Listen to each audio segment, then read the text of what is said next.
Assalamualaikum warahmatullahi wabarakatuh. Pagi hari ini kita akan belajar tema 8 subtema 1 IPA tentang siklus air. Sebelumnya kita pelajari dulu pentingnya air bagi kelangsungan hidup makhluk hidup. Air selalu tersedia di bumi karena adanya siklus air. Siklus air adalah proses perputaran air yang terjadi secara terus-menerus dari permukaan bumi ke atmosfer dan kembali lagi ke permukaan bumi. Tahapan siklus air yang bermanfaat bagi makhluk hidup adalah hujan. Jadi setiap hari kalian melihat dan merasakan hujan. Berikut adalah contoh pemanfaatan air oleh makhluk hidup. Air hujan yang meresap ke dalam tanah akan menyimpan sebagai cadangan air bagi makhluk hidup. Air yang mengalir dan memenuhi sungai-sungai dan danau yang berguna untuk aktivitas makhluk hidup. Semua air yang ada di permukaan bumi mengalami perputaran atau proses siklus air. Air di dalam tanah pun akan diserap oleh tumbuhan untuk proses fotosintesis. Air menjaga kelembapan suhu dan iklim di bumi. Bahkan air kalian manfaatkan untuk kehidupan kalian sehari-hari seperti makan, minum, dan mencuci. Menjelaskan terjadinya siklus air. Jadi tahapan siklus air ada penguapan atau evaporasi, pengembunan atau kondensasi, hujan atau presipitasi. Jadi dalam siklus air terutama terjadi 3 tahapan, yaitu penguapan, pengembunan, dan hujan. Penguapan evaporasi, pengembunan kondensasi, dan hujan presipitasi. Perhatikan penjelasan siklus air berikut ini. Kondensasi, uap air di atmosfer mengalami pengembunan, membentuk awan-awan. Kemudian terjadinya hujan.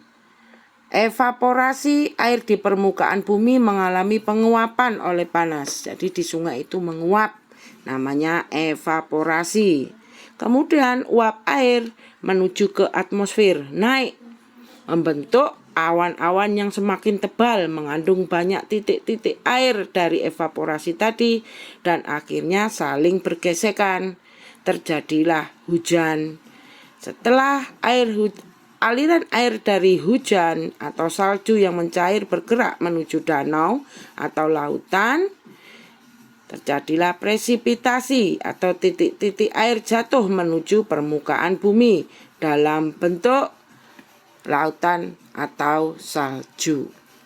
Jadi air tidak hilang dan air tidak terbentuk, hanya mengalami siklus atau proses yang berputar terus-menerus.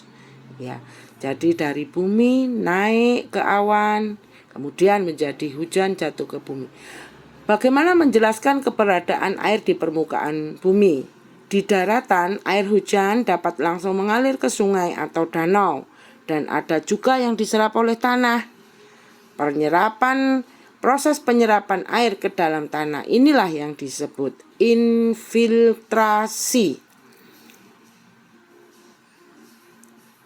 Sungai merupakan sumber air yang banyak dimanfaatkan oleh makhluk hidup. Sungai terbentang dari hulu hingga hilir. Hulu merupakan bagian awal terbentuknya sungai. Hulu sungai berasal dari wilayah pegunungan. Bagian hulu biasanya memiliki mata air. Hilir merupakan bagian akhir sungai yang terletak berdekatan dengan laut. Jadi, semua mata air, sumber air di bumi itu juga mengalami suatu siklus atau proses. Sungai mendapatkan air dari mata air, aliran air dalam tanah, dan aktivitas masyarakat. Pada hari yang terik, panas matahari mengakibatkan air sungai menguap. Hal ini berdampak pada berkurangnya persediaan air sungai. Terlebih saat musim kemarau, jumlah air yang menguap jauh lebih banyak, sehingga mengakibatkan kekeringan. Oleh karena itu, pada saat musim kemarau, kita harus menghemat persediaan air. Jadi, pada saat panas, penguapannya lebih besar daripada saat hujan. Contoh pemanfaatan sungai adalah sebagai berikut. Untuk sarana transportasi air, terus untuk mengairi sawah, jadi untuk pertumbuhan tanaman padi, terus untuk media tambak ikan, jadi untuk perikanan ya, perikanan daratan. Jadi itu semua adalah manfaat dari air. Demikian yang bisa saya sampaikan. Assalamualaikum.